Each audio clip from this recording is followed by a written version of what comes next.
بسم اللہ الرحمن الرحیم۔ سٹوری 1 کے ناظرین، بہت ہی دلچسپ سٹوری ہے۔ آپ سے گزارش ہے کہ ویڈیو کو پورا دیکھیں، چینل کو سبسکرائب کر کے گھنٹی کا بٹن آن کریں اور آخر میں کمنٹ اور ویڈیو کو لائک ضرور کیجیے گا کہ آپ کو ویڈیو کیسی لگی۔ رقبے کے اعتبار سے ہندوستان ایک بہت بڑا ملک تھا۔ یہاں کے ہندو حکمرانوں نے صدیوں سے ایسے قلعے تعمیر کر رکھے تھے جو ناقابل تسخیر تھے۔ سلطان محمود غزنوی نے شمالی اور وسطی ہندوستان میں تقریباً تمام قلعوں کو فتح کر لیا تھا۔ آخری بڑا حملہ سلطان محمود غزنوی نے 1024 کو سومنات پر کیا۔ سومنات کا قلعہ نہایت ہی مضبوط اور مستحکم تھا۔ اس کے 3 طرف دریا اور ایک جانب گہری خندق تھی۔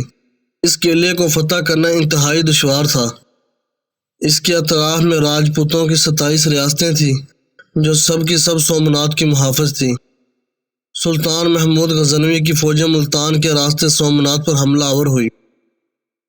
وہ اپنے لشکر میں 3000 مجاہدین اور 20,000 12 اونٹوں کا اضافہ کر کے غزنی سے نکلا اور 15 رمضان کو ملتان پہنچ گیا۔ وہ گرم خشک صحراؤں کو رونتا ہوا اجمیر پہنچا اور وہاں چند دن قیام کرنے کے بعد آگے روانہ ہو گیا۔ راستے میں اس نے کئی قلعے فتح کیے اور گھومتا ہوا سومنات جا پہنچا۔ یہ ساحل کاٹھیا وار پر ایک بارونق مقام تھا۔ شہر کے وسط میں ایک عظیم الشان مندر تھا جس کی چوٹیاں آسمان سے باتیں کر رہی تھیں اور دریا کا پانی اس قدر دیواروں سے ٹکرا رہا تھا۔ اسلامی لشکر کے قریب پہنچتے ہی ہزاروں پجاری قلعے کی بلند و بالا دیوار پر آ کھڑے ہوئے اور پکار کر کہنے لگے، ہمارا معبود اس لیے تمہیں یہاں لایا کہ سب کو ایک دم ہلاک کر دے۔ تم نے جس طرح ہندوستان کے بتوں کے سر اور پاؤں توڑے ہیں، اسی طرح تمہارے سر اور پاؤں توڑے جائیں گے۔ سلطان کے ان کو طعن و تشنیع کا کوئی خیال نہ کیا اور فوجوں کو پڑاؤ کا حکم دے دیا۔ دوسرے روز صبح ہوتے ہی لشکر اسلام نے فصیل کے محافظوں پر تیروں کی بارش برسا دی۔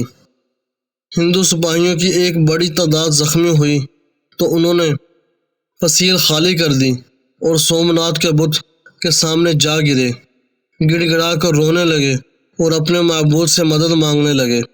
ادھر مسلمانوں نے فصیل خالی دیکھی تو سیڑھیاں لگا کر فصیل پر چڑھ گئے اور مندر کے دور و دیوار اللہ اکبر کے فلک شگاف نعروں سے گونج اٹھے۔ یہ منظر دیکھ کر ہندو سپاہیوں کو غیرت آئی اور تلواریں سونت کر مقابلے پر آ گئے۔ شام تک دست بدست لڑائی ہوتی رہی اور اندھیرا چھانے پر دونوں فوجیں اپنے اپنے مقام پر واپس آ گئی۔ تیسرے روز مسلمانوں نے پوری قوت سے حملہ کیا مگر اطراف راجاؤں کی فوج نے ان کو آگے نہ بڑھنے دیا۔ بڑا سخت معرکہ ہوا مگر جنگ کا فیصلہ نہ ہو سکا اور شام ہو گئی۔ اب ہندوؤں کی تعداد بہت بڑھ گئی تھی۔ چوتھے روز انہوں نے قلعے سے نکل کر اسلامی لشکر پر حملہ کر دیا اور مسلمانوں کو گھیرے میں لینے کی کوشش کی، لیکن سلطان محمود غزنوی کی جنگی تدبیروں سے وہ اپنے مقصد میں کامیاب نہ ہو سکے۔ جنگ اپنے عروج پر تھی۔ ہندو سر دھڑ کی بازی لگا رہے تھے۔ پجاری اشلوک اور منتر پڑھ کر مسلمانوں کو للکار رہے تھے۔ ایک دم انہوں نے متحدہ ہو کر مسلمانوں پر اتنا شدید حملہ کیا کہ مسلمانوں کے قدم ڈگمگا گئے۔ سلطان نے اس کے جواب میں فوج کے ایک حصے کو علیحدہ کر کے ان کے مقابل کر دیا اور دو اطراف جنگ شروع ہو گئی۔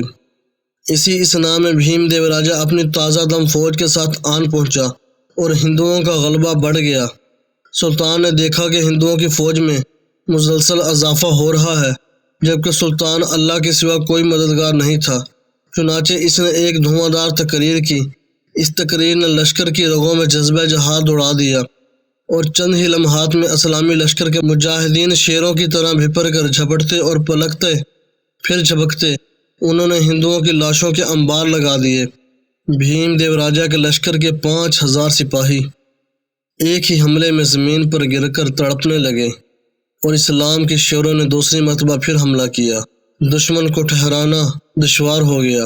بھیم دیو راجہ سپاہیوں کو بھاگتے ہوئے دیکھ کر خود بھی بھاگ گیا۔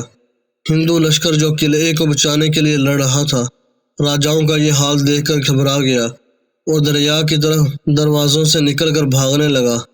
مسلمانوں نے بھاگتے ہوئے ہندوؤں کا تعاقب کیا اور اس کی کثیر تعداد کو دریا میں ڈبو ڈبو کر جہنم میں واصل کیا۔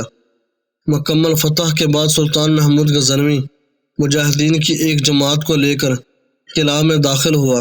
عمار کو دیکھتا بھالتا اور وہ اس حصے میں جا پہنچا جس کی چھت 57 ستونوں پر کھڑی تھی اور اس کے اندر سومناتھ کا بت نصب تھا۔ سلطان نے پتھر کے 5 گز لمبے ہندو کے اس جھوٹے خدا کو توڑنا چاہا تو پجاریوں نے ہاتھ باندھ کر التجا کی تو اس کو نہ توڑے، اس کے بدلے ہم سے جتنی چاہیں دولت ہیرے جواہرات لے لے۔ لیکن سلطان کی غیرت ایمانی نے یہ گوارا نہ کیا، یہ پیشکش قبول نہ کی اور یہ کہہ کر کہ میں محمود بت فروش نہیں بلکہ بت شکن کہلانا پسند کرتا ہوں، زور کی ضرب لگائی اور پتھر سے بنے سومناتھ کے بت اور ہندوؤں کے جھوٹے خدا کو بھی پاش پاش کر دیا۔ ناظرین، یہ تو آپ کو مختصر سی سٹوری سنائی ہے۔ مزید اسی طرح کی اچھی اور دلچسپ سٹوریز اور واقعات کے لیے چینل کو سبسکرائب کریں اور ویڈیو کو لائک کریں، گھنٹی کے بٹن کو لازمی آن کریں۔